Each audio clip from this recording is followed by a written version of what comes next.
písničkou. No ne, to je překvapení, tohle jsem nečekal. To bude smaženice.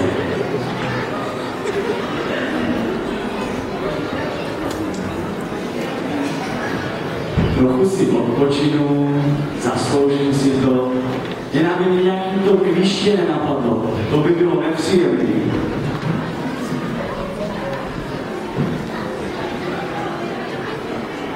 To je zvláštní, takovou dobu chodím po lese a ještě mě žádný klíště nenapadlo.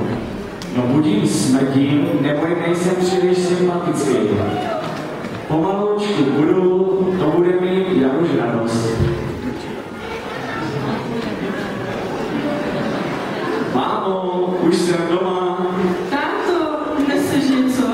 Hele, to budeš koukat, co nesu. Ukáž.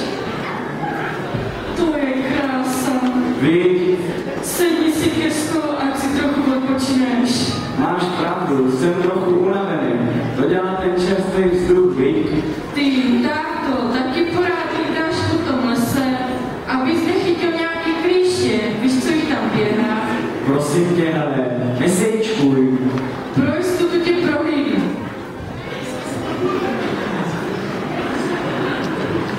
No, tak zdá se, že nic nemáš, ale radši si vemu na to brýle.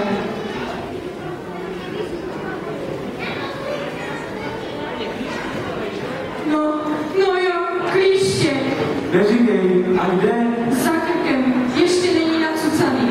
Lehni si na stůl, zkusím ho navědnit.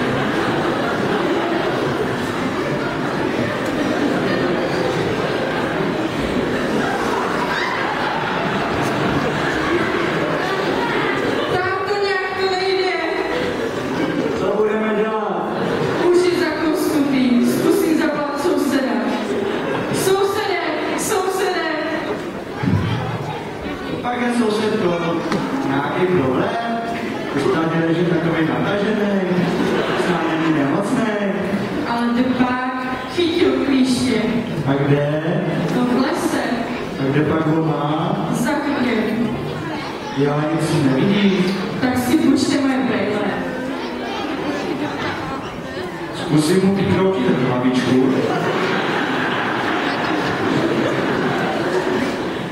A zkusím ho otočit ve směru hodinovej ručiček.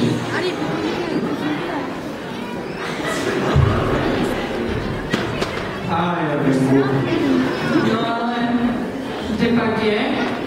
Asi někam zapadlo. Tak. A moc krát děkujeme, sousede.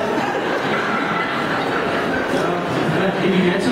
Jo, to mi zase zavolejte.